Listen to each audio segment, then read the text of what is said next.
E nós começamos mais um podcast aqui pela 163webradio.com e também blog do Toninho. Vamos mostrar como que é a vida, como foi, né? E como que é a vida atual do Fernando Ramada, que é candidato a prefeito por presidente Venceslau. Ele se candidatou pelo PROS e está nas eleições municipais de 2020. Nós estamos conversando com todos os candidatos aqui em nosso podcast e vamos falar hoje, você vai conhecer o Fernando Ramada. Tudo bem, Fernando? Toninho, boa tarde, tudo bom? Que prazer você estar aqui com a gente. Prazer é todo meu. Apesar da gente morar na mesma cidade, quantos anos você tem, Fernando? Eu tenho 51, Toninho. 51 anos. Agora, dia 29, tá? Faço e olha, 52 anos. E apesar de eu conhecer bastante a família Ramada, porque olha, eu já joguei bola contra o Mário, contra o Lúcio, já joguei a favor também, né? O Mário era briguento, hein, rapaz? Era. Ainda bem que melhorou, né? E eu conheço há muito tempo a família dos Ramada, né? Uma família maravilhosa, e é um prazer a gente fazer esse podcast, poder falar sobre essa família, poder falar especialmente de você. Fernando, me conta, quem são seus pais?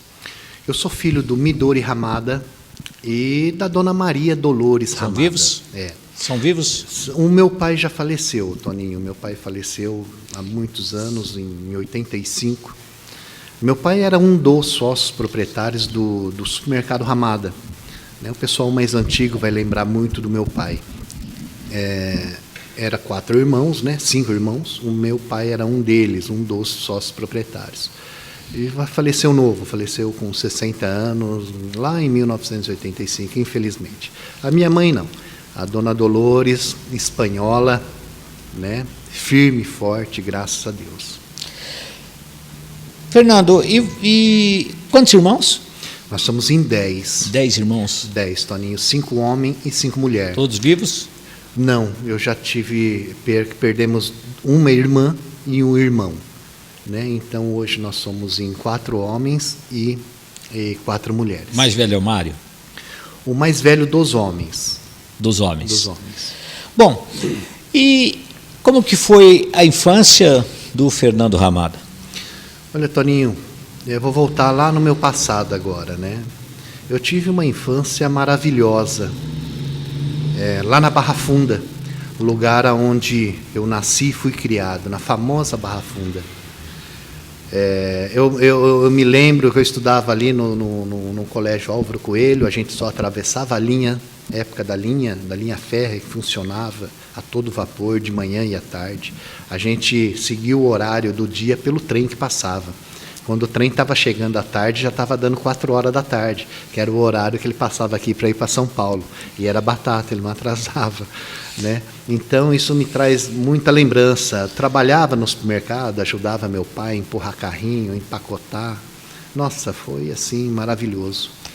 E você estudou no Álvaro Coelho? Estudei no Álvaro Coelho, aí teve uma época que eu estudei no Cabral e depois retornei para o Álvaro Coelho.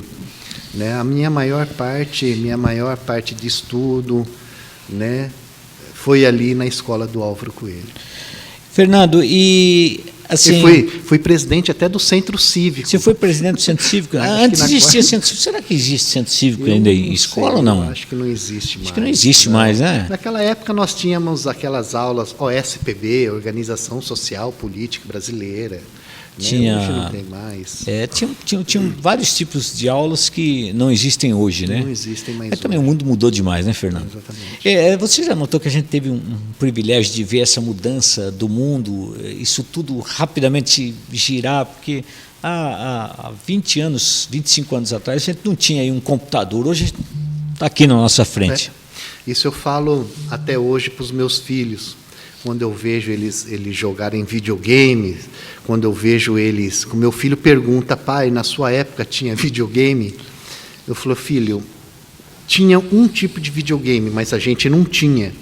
Era um que você colocava naquela televisão, que não era só preto, e aí você colocava aquela tela colorida, que ela era cheia de colorida, e ela baixava na frente, aí a televisão ficava colorida.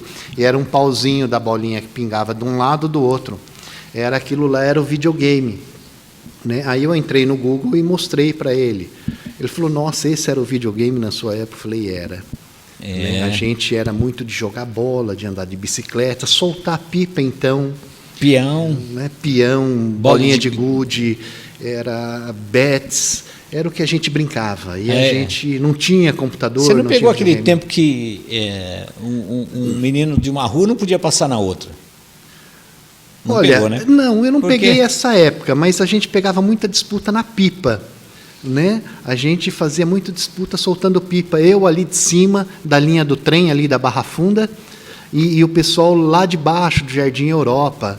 Então a gente tinha muitas essas disputas aí naquela época de soltar pipa. Quem né? derrubava a pipa do Quem outro? Quem derrubava perdia, ia, fazia. Naquela época nós fazíamos as nossas pipas. Né? Escuta, Fernando, e juventude? Como foi a juventude? Também, Toninho, eu comecei a trabalhar muito cedo. Né? Eu comecei a ajudar meu pai no supermercado, eu não me recordo muito a idade, mas eu não tinha nem 10 anos de idade. Eu gostava de ajudar, eu gostava muito. Então eu ficava ajudando do meu jeito, empurrava aqueles carrinhos de compra, ficava ajudando a empacotar as compras na época, saía com meu pai, com a perua Kombi do Ramada, e ajudava ele também a fazer entrega. Né? E daí, e a escola, estudo, passou pelo Cabral, passou pelo Álvaro Coelho. Isso. Terceiro ano colegial. Aí eu fui trabalhar em São Paulo. Eu saí de Presidente Venceslau, meu pai faleceu e tal. Aí eu fui embora para São Paulo. Chegou em São Paulo, eu terminei de estudar e fiz o concurso para a Polícia Militar. Quando eu completei, estava para completar 18 anos. Era isso, quase. Estava completando 18 anos. Eu fiz o concurso e passei na época. Aí eu entrei para trabalhar na Polícia Militar, fiz escola. E fiz escola ali na Jorge Miranda, no 2º Batalhão de Polícia de Choque, ali perto do 1º de Choque, que era a Rota. E ali mesmo eu fiquei um bom tempo ali, quase 2, 3 anos, no 2º de Choque. Você foi policial militar, então? Fui policial militar. Por quanto tempo, Fernando? Eu fui policial militar por quase 5 anos, 4 anos e meio. E saiu por quê? Eu saí porque aquela época era uma época muito difícil, Toninho. O policial militar, ele não tinha aquela valorização financeira. Era aquela inflação galopante, eu não sei se você se lembra. Me lembro. Você ia no mercado, hoje e amanhã hoje era um preço, amanhã era outra. Eu lembro com o que eu ganhava como policial militar, eu conseguia pagar o aluguel de um fundo de uma casa e não sobrava quase dinheiro para fazer compra. A gente conseguia se manter 10 dias, mais ou menos, só para você ter ideia de salário, como é que era. Aí foi quando a gente tinha que fazer muito bico de segurança. E bico de segurança em São Paulo, você sabe como é que é. É muito perigoso. É arriscar a vida 2 vezes, né? A primeira, quando você está trabalhando, que você está ali defendendo a população, mas você tem todo um apoio de uma companhia, de uma corporação que está ali, né, no QAP, que está ali na escuta, ali em patrulhamento com você. Outra coisa é você fazer um bico que você está sozinho. Então, às vezes, você coloca a sua vida em risco por pouca coisa. E eu era recém-casado, né? Recém-casado, e era muito difícil. Foi quando meus irmãos foram para o Japão e começaram a se dar bem, e foi o que eu fiz também. Fui embora para o Japão, pedi exoneração. Escutei casamento. A minha primeira esposa, de Santo Anastácio, a Sandra, ela já faleceu, né? Eu casei muito novo, casei com 19 para 20 anos. Casei em São Paulo mesmo. A gente já se conhecia em Venceslau, já namorava. Ela acabou indo para São Paulo trabalhar também. Aquela época a gente trabalhava muito, né? Aquela época a gente trabalhava muito. Não existia tantas universidades como é que hoje, essa facilidade, né, de você poder bancar uma faculdade, de poder estudar. Hoje as coisas estão mais práticas, mais fáceis. A faculdade está na porta da sua casa, está na sua tecla, né? Não vamos dizer que as coisas estão mais fáceis hoje. Elas estão mais acessíveis. Estão mais acessíveis. Mais acessíveis. Você tem a faculdade na tela do seu computador, se você quiser. Só não estuda quem não quer. E daí, você se casou com a Sandra? Casei com ela, tivemos um filho, que é o Rodrigo, meu filho mais velho, e hoje o meu filho é oficial da Marinha. Ele mora em Santa Catarina. Santa Catarina. Ele é primeiro-tenente da Marinha, ele se formou há um tempo atrás e está lotado na escola. E a sua vida hoje? Hoje eu estou com a minha segunda esposa, já faz muitos anos, né? Quase 15 anos que a minha esposa faleceu. Qual o nome dela? Eu estou casado com a Márcia, que é servidora pública, né? Onde eu tive o Pedro, de 4 anos, e o Pedro, de 11 anos, e o Felipe, hoje tem 4 anos. Que legal. Fernando, e você, assim, analisando a sua vida, partícipe de uma família grande, com bastante irmãos, você acha que você teve uma vida difícil? Era difícil? Olha, Toninho, ela poderia ter sido difícil financeiramente, porque mesmo naquela época, com meu pai dono do supermercado, como é que eu posso explicar? Nós não tínhamos luxo, né? Nós não tínhamos luxo, não tinha... Naquela época não se tinha muito dessas coisas, né? Não nos faltava nada, né, em casa. Mas falar que a gente tinha luxo, não. Então, na parte financeira, era assim, era o dinheiro regrado para pagar as contas que meu pai fazia, para manter, e outra, nós éramos em 10 irmãos, Toninho, né? Qual família hoje, numa situação, vivendo hoje, consegue manter 10 filhos e criar 10 filhos? Fala para mim. Difícil. Difícil. Tá? Não é impossível, mas é muito difícil. Você pensou em estudar 10 filhos? Exatamente. É praticamente impossível. Então não foi uma infância e uma juventude regrada dinheiro, mas foi muito feliz. Graças a Deus a gente sempre teve os princípios, né? E todo mundo aí seguiu o seu caminho. O Mário se aposentou na polícia, o Lúcio também hoje é aposentado, todos têm as suas profissões, as suas formações, já se aposentaram, os que não estão quase, né? Porque se eu vou fazer 52 anos e eu sou caçula, né? Os demais irmãos meus são muito mais... Você é o caçula? Eu sou o caçula. Que bom. Olha, eu também sou o caçula. Fernando, e você tem, assim, além dessa participação que você teve na política, na área social, no secretariado, no meio do desenvolvimento social de presidente Venceslau, você tem, assim, uma outra atividade? Vamos supor, o Fernando faz alguma arte, algum outro trabalho fora do que você habitualmente realiza? Sim, a minha esposa é uma excelente cozinheira e autodidata. Ela aprendeu a culinária japonesa, né? Ela fez vários cursos também. E ela trabalha com entrega delivery, né, aos finais de semana, daquilo que ela faz, né, da culinária japonesa. E eu ajudo ela.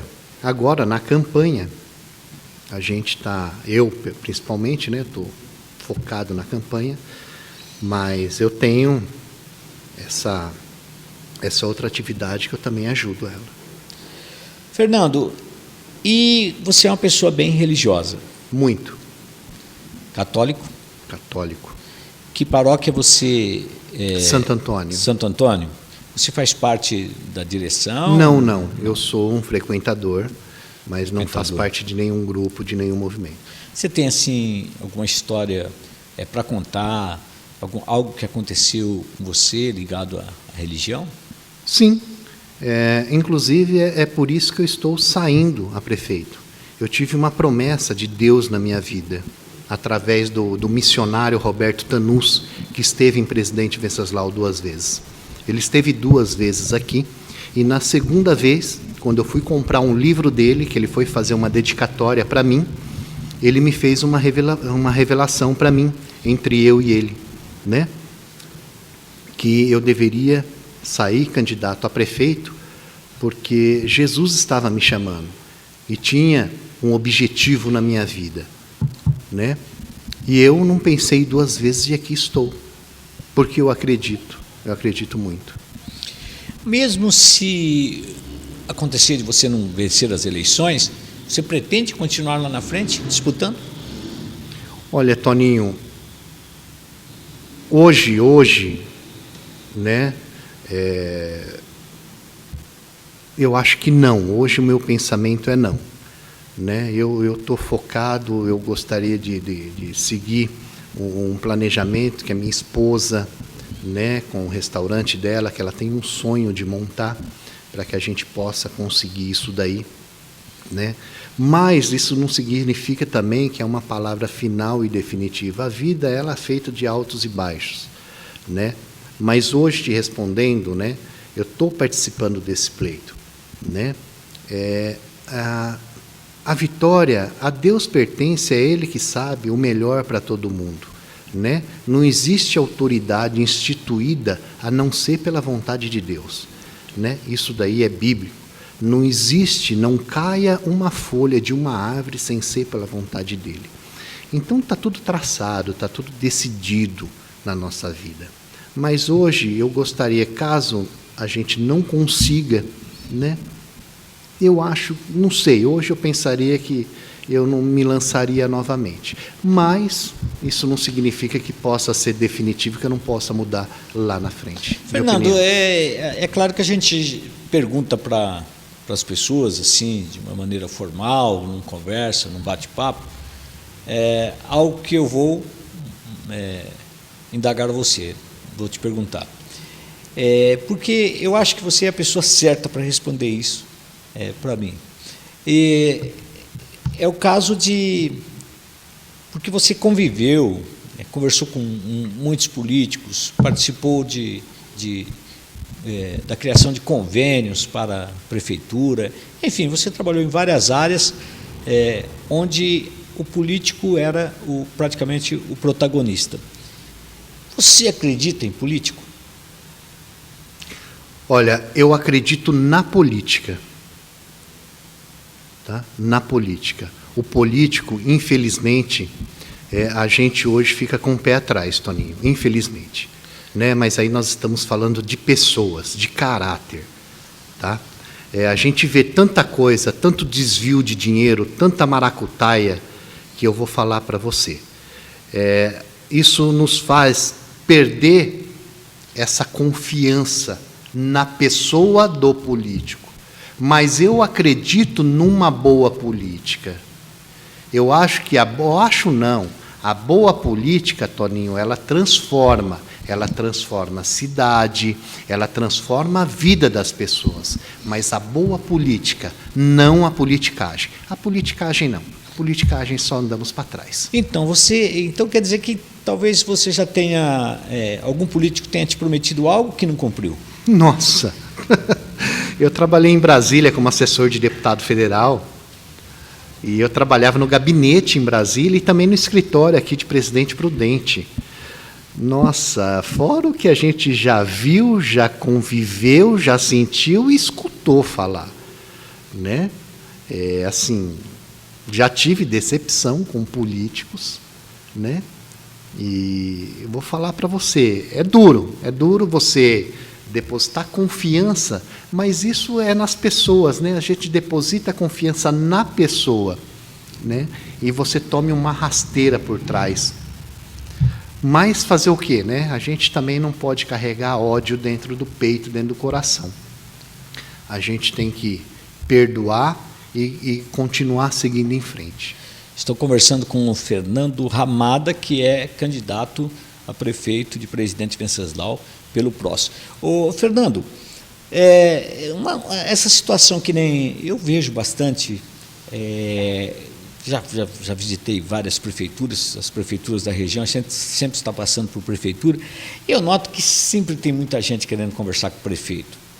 E eu noto que também, às vezes, são as mesmas pessoas. O que esse pessoal vai tanto fazer na prefeitura? Você tem noção? Você notou isso também? Não? Tem. Aqui em Venceslau tem. Tem também. Isso acontece. Eu não sei, eu acho que é o comodismo.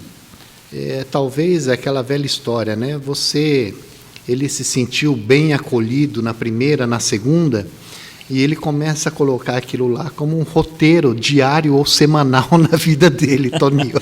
Você acha que... Entendeu? Então, O cara não está fazendo nada, ele fala assim, eu vou passar lá eu pela vou no prefeitura. gabinete, eu vou falar um oi lá para o prefeito, eu vou tomar um café com o E às prefeito. vezes ele demora, fica ali Exatamente. quase que 1 hora sentado só para...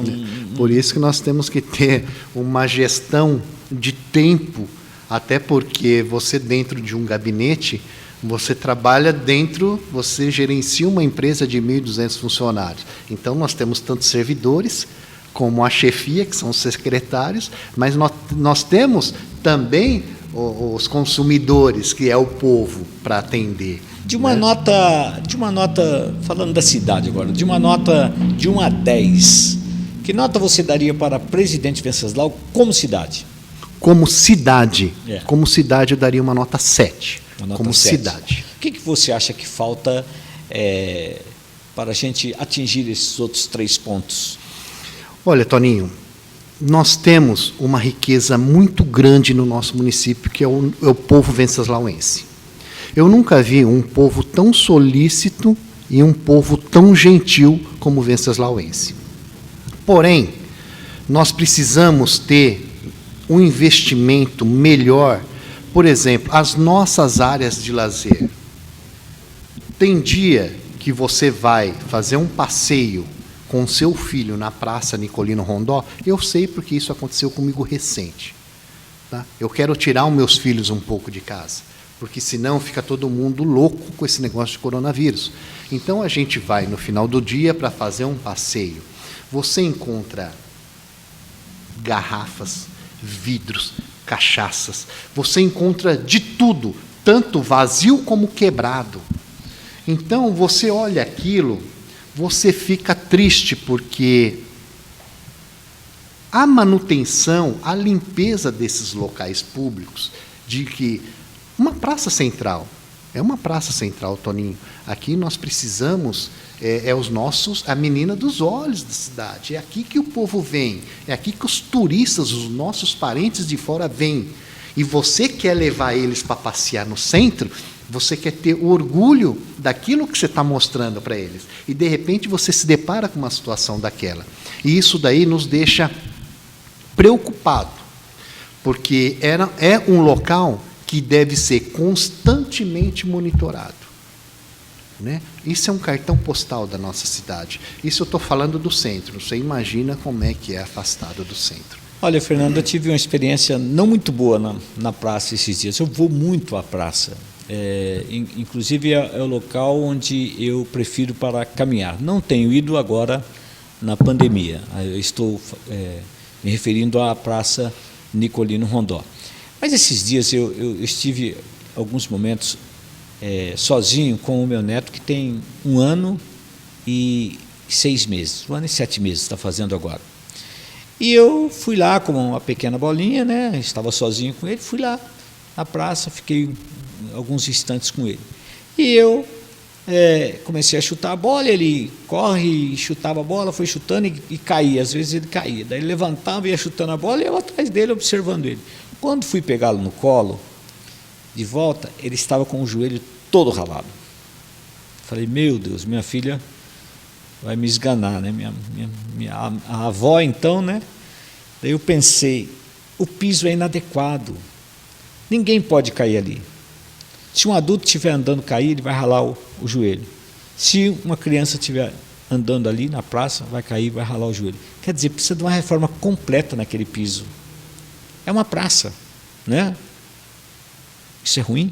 Não, eu pactuo igualzinho você. Quando foi aquele piso que foi reformado, você sabe disso? É reformado. A parte aqui embaixo. Na época eu também estava na Secretaria de Planejamento, né? Eu optei por um piso, um calçamento mais moderno, para mudarmos, tá? Mas fui vencido, né? Fui vencido. Queriam se manter a originalidade da praça. A característica, eu também sou a favor disso, mas que se faça um piso liso, né? Exatamente. Não áspero. A ideia era trabalhar com um piso que não fosse escorregadio, tá? Mas ele não poderia ser daquela forma áspera, porque aquilo lá, realmente, meu filho já se ralou ali.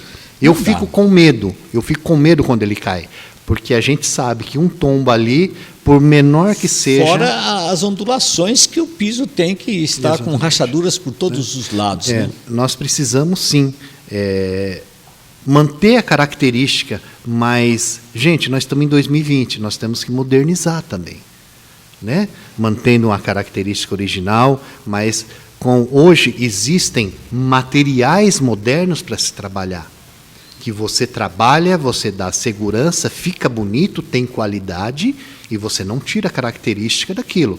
Então, é possível se fazer e agradar das duas formas.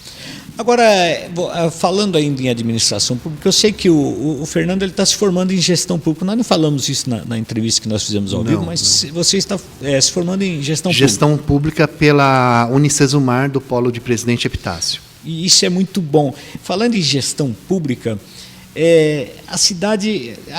Foi-se o tempo onde o político, o gestor, ele se preocupava muito com assistência social. Ele queria abastecer a periferia, as áreas mais pobres, com comida, com saúde. Esse tempo parece que está acabando, porque a gente nota que em Presidente Venceslau a gente tem bolsões de pobreza e eles precisam ser assistidos, sim. Mas a gente nota que está se modificando tudo. Então, está na hora realmente da cidade ganhar um banho de beleza através da urbanização, de melhor cuidado de praças, de patrimônio público, não é, Fernando? Lógico, com certeza. Eu acho que tem que pensar dessa forma mesmo. A gente, chegamos a um momento, Toninho... Você esteve no Japão, o Japão é completamente diferente. Né? É água e vinho. É água e vinho. Volte a falar. Né? A gente tem que trabalhar, nós não podemos mais encarar a prefeitura como apenas uma questão política. Todas as cidades, Toninho, todas que saíram da politicagem. A política é muito boa, mas a política acaba se transformando em politicagem na mão errada, nas mãos erradas. Todas as cidades que mudaram para a linha de gestão e administração, elas estão melhorando. Elas estão subindo. Elas estão crescendo, é isso que eu quero dizer. Elas estão se tornando cidades pujantes, economia forte. E é assim que eu penso. Tá? Eu não sou de política e nem de politicagem. Eu sou de trabalhar. E por onde eu passei, eu tenho uma história. Vocês podem consultar quem foi Fernando Ramada na gestão de convênios do ex-prefeito Hernani Erbella, quem foi Fernando Ramada como secretário de administração, da administração do Dr. Duran, e quem foi Fernando Ramada como secretário de saúde. Tá? Então, eu faço o quê? Eu me dedico. Hoje, eu fiz um trabalho, amanhã eu quero fazer esse trabalho melhor ainda. A minha linha de trabalho é essa. Tá? E outra, não tenho preguiça. E não faço, e nunca vou fazer politicagem. Nunca vou tratar a coisa pública como mero, como se fossem, as pessoas falam muito, cabide de emprego, que você só está ali para ganhar o seu. Não, eu trabalho. Fernando, para encerrar essa entrevista, nós já estamos chegando aos 30 minutos, para encerrar essa entrevista, pandemia, hein? Toninho, que coisa, hein? Nós tivemos aí março, eu estava na Secretaria de Saúde, peguei março, abril e maio. A gente já estava sendo monitorado, não, orientado já desde janeiro, sobre a possível chegada do coronavírus, tá? Mas era bem vago as informações. Tá? Então, quando ela chegou para valer, foi em março, foi no dia 16, dia 20 de março, eu não me recordo, quando saiu o primeiro decreto, que começou a fazer-se um trabalho. Só que um pouco antes, a gente já estava se programando.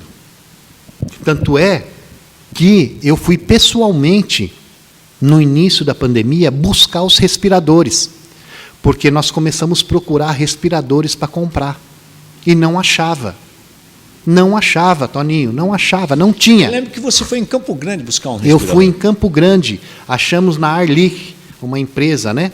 A empresa que nos fornece oxigênio, e que também vende esse tipo de equipamento.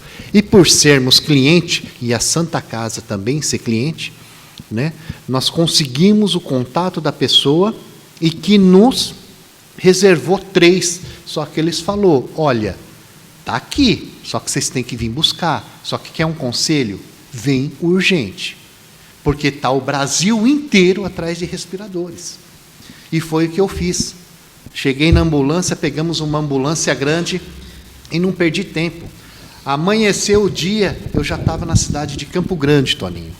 E eu fui lá e busquei os respiradores. Por quê?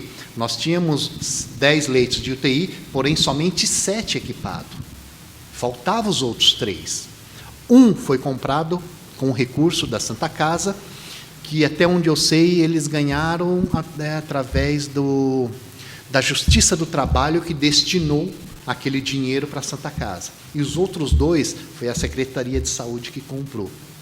Né? Nós reservamos um dinheiro e fizemos esse trabalho com recurso próprio para que a gente pudesse, na hora que começou realmente a pandemia, Toninho, a gente está com os 10 leitos de UTI. E foi o que aconteceu. E depois também agilizamos a questão do tomógrafo. Inclusive, quero te parabenizar pelo trabalho. Obrigado. Você foi uma pessoa muito presente, com discrição. Isso é muito importante. A gente notava que você trabalhava muito e de maneira discreta. Sim. Isso é muito importante. É o meu jeito. Eu não sou pavão, né? Eu não sou de ficar me aparecendo. Mas também eu tenho que contar o que eu fiz. As pessoas têm que lembrar do que a gente já fez, do que a gente já trabalhou. Mas eu sou assim, eu sou discreto mesmo. Fernando, gostou desse bate-papo? Gostei, amei. Uma delícia, voltamos não? ao passado. E vamos mais vezes se encontrar, né? Esse é um trabalho novo que a gente está apresentando, chama-se podcast, que você pode acessar aí através do blog do Toninho e também ouvir pela 163webradio.com. Fernando, muito obrigado pela sua presença e volte sempre e vamos desejar sucesso nessa empreitada aí nas eleições. É isso aí, Toninho. Vamos deixar na mão de Deus, né? Que Ele escolha, né? Que saia aí o melhor candidato e que essa pessoa que ganhar tenha toda o nosso apoio para que essa cidade volte nos trilhos, que a gente tenha orgulho lá na frente. Vamos plantar essa semente, gente. Obrigado. Obrigado a todos.